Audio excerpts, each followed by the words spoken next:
What if I told you that your greatest enemy isn't failure, rejection, or even uncertainty, but your own impatience?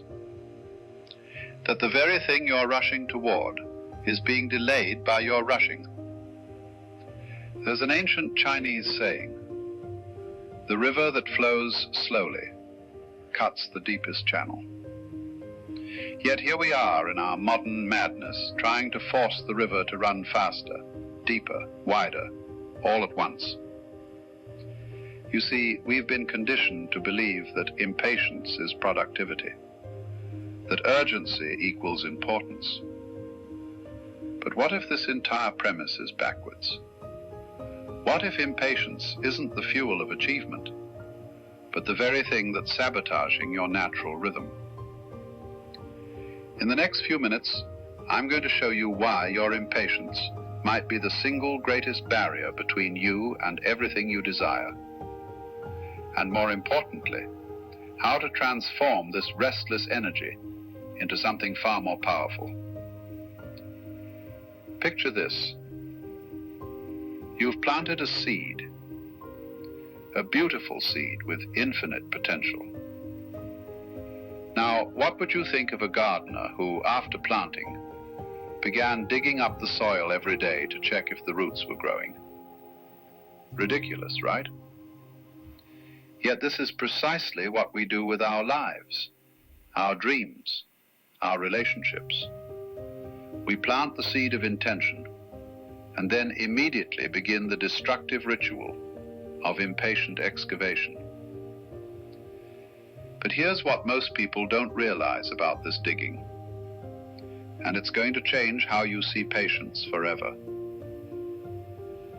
The gardener who keeps digging isn't just wasting time. He's actively preventing growth. Each time he disturbs the soil, he damages the delicate root system that's trying to establish itself. The very act of checking becomes the obstacle. This is the first great insight. Impatience isn't neutral. It's creative in reverse. Let me tell you about a Zen master who lived by a mountain stream. His student, eager to achieve enlightenment, came to him day after day asking, "Master, when will I be ready? When will understanding come? How much longer must I wait?" The master would simply point to the stream and say, "Ask the water when it will reach the ocean." One day, frustrated beyond measure, the student shouted, "But master, the water doesn't think. It doesn't have goals. It doesn't have dreams." The master smiled. Exactly. Now you might be thinking, "But I'm not water. I have ambitions, deadlines, responsibilities." And you're absolutely right. But what this student discovered next will revolutionize how you approach every goal you've ever set. You see, the student had been making the same mistake we all make. He believed that caring about the outcome meant he had to be anxious about the process. He thought that having ambition meant living in a state of perpetual dissatisfaction with the present moment. But the master taught him something profound. The water cares deeply about reaching the ocean. That's why it flows. But it never fights the landscape it encounters along the way. Here's something fascinating that modern psychology has discovered, something the ancient sages knew intuitively.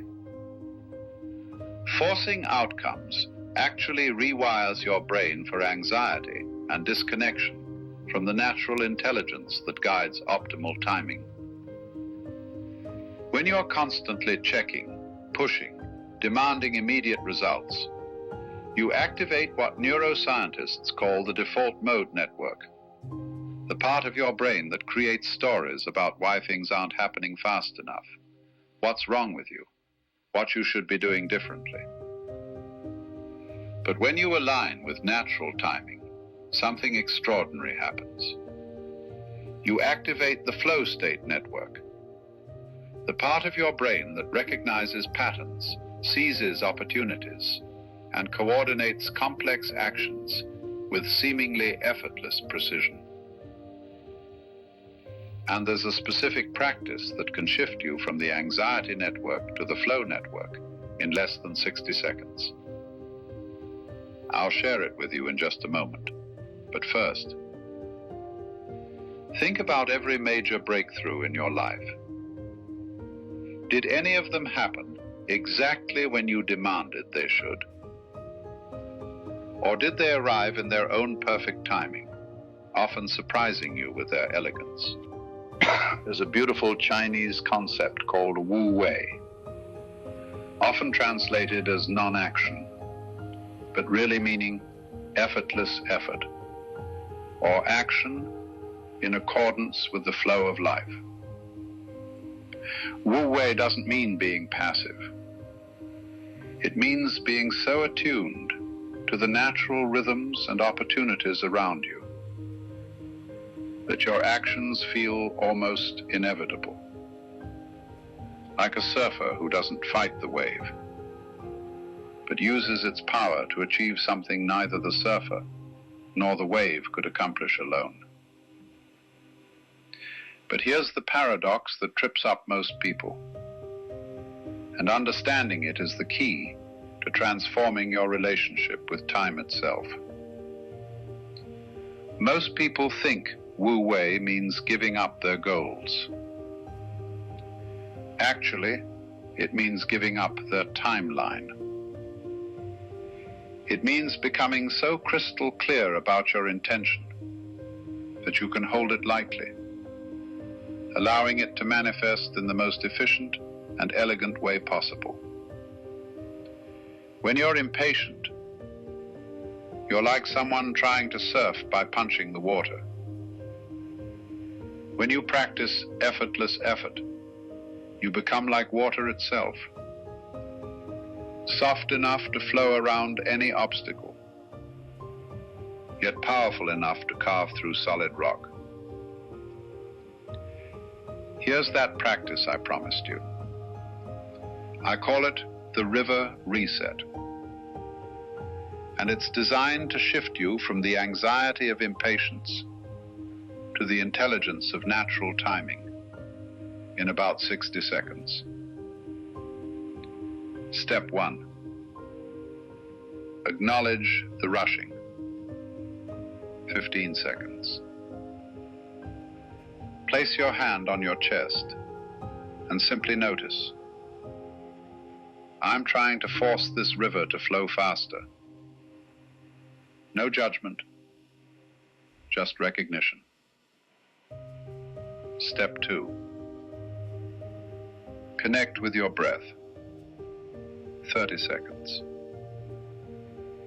Imagine your breath is like the stream. It knows exactly how to flow. You don't have to manage your breathing. You can trust it. As you breathe, repeat silently. I trust the timing of my life. Step 3. Set the intention and release the timeline. 15 seconds. Clearly state what you want.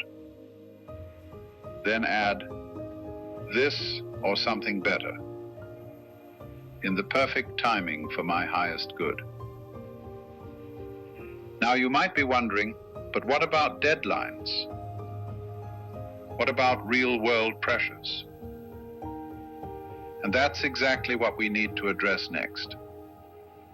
Because there's a crucial difference between honoring commitments and living in chronic impatience. Let's clear up the biggest misconception about patience. That it means being passive, accepting mediocrity, or abandoning your dreams. True patience, what I call active patience, is actually the most dynamic force in the universe. It's the patience of the oak tree that grows slowly but becomes strong enough to withstand storms. It's the patience of the master craftsman who works steadily, day after day, knowing that excellence can't be rushed. Active patience means, 1. You prepare thoroughly. 2. You show up consistently. 3. You respond quickly to genuine opportunities. 4. You maintain your vision while adapting your methods. 5. You work with circumstances rather than against them. But there's one more element to this that most people miss entirely, and it's the difference between those who achieve their dreams and those who burn out trying. The secret is learning to distinguish between divine timing and your ego's impatience. Your ego wants everything now because it's afraid that now is the only time that exists. But your deeper wisdom knows that everything is unfolding in a perfect spiral of cause and effect that's far more intelligent than your conscious mind could orchestrate. Let me tell you a true story that illustrates this perfectly. There was a man who spent 20 years trying to become a successful writer. 20 years of rejection letters, failed manuscripts, moments of despair where he almost gave up entirely. At 45, broke and feeling like a failure, he was forced to take a job as a janitor at a local high school.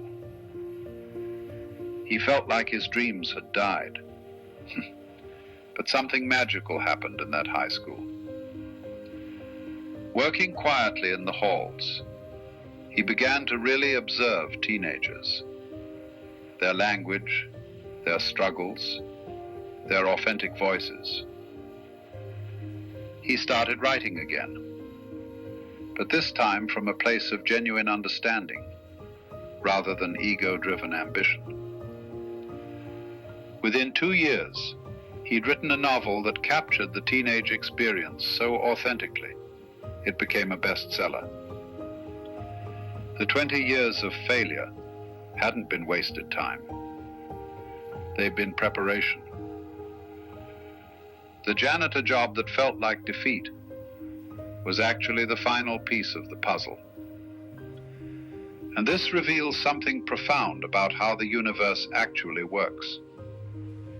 Something that will change how you see every delay, every setback, every moment when things don't go according to your plan. What if every delay in your life is actually an invitation to become more ready for what you're asking for? Think about it. Would that man have written the same book at 25? Could he have captured the depth of human experience without those 20 years of living, observing, struggling, growing? This is the intelligence of delay. Not obstacles to your success, but the very process by which you become the person capable of handling that success. Every period of waiting is a period of becoming. Every delay is life asking you, are you truly ready for what you think you want? And if not, what needs to develop within you first? But here's the most liberating realization of all. And once you truly get this, impatience will never torment you in the same way again. You are not separate from the natural order that governs everything from the rotation of planets to the blooming of flowers. You are that order, expressing itself as a unique human being. The same intelligence that knows exactly when to ripen an apple, when to change the seasons, when to shift the tides. That intelligence is flowing through you right now. orchestrating the perfect timing for your life.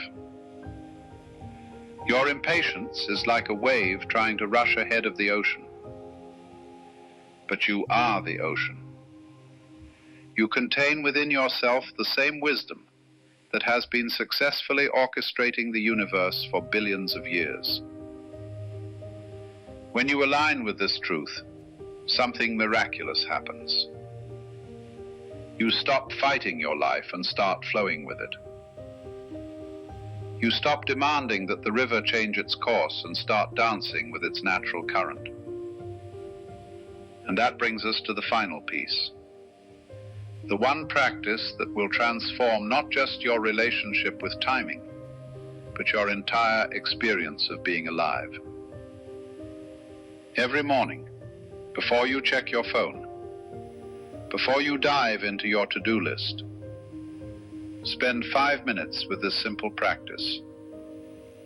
The 3 questions. First, what is trying to emerge in my life right now? Listen without forcing an answer. Then, how can I support this natural unfolding today? Think partnership, not control. And finally, what am I being invited to release or transform? Trust what comes up. End by saying, I trust the perfect timing of my life. I trust the intelligence that flows through me. I trust that everything is unfolding exactly as it needs to. Because here's what I've learned after decades of observation. Life isn't happening to you, it's happening as you. And once you truly understand this distinction, everything changes. Your goals stop being destinations you're desperately trying to reach and become expressions of who you're naturally becoming. Your timeline stops being a prison and becomes a dance. Your life stops feeling like a problem to be solved and reveals itself as a masterpiece being painted by the universe itself, with you as both the artist and the canvas. So the next time you feel that familiar anxiety of impatience rising up, remember, you are not behind schedule. You are not missing opportunities. You are not falling behind. You are exactly where you need to be, learning exactly what you need to learn, becoming exactly who you need to become, in the perfect timing for your unique path. The river always reaches the ocean. Always. Trust the flow. If this resonated with you, I'd love to hear about a time in your life when something came together in perfect timing, despite your impatience. Share your story. Your experience might be exactly what someone else needs to hear today. And if you found value in this perspective, connect with me for more explorations into the art of living with natural wisdom. Until next time, remember, you are not separate from the intelligence that runs the universe. You are that intelligence, expressing itself perfectly through your unique human experience. Flow well, my friends.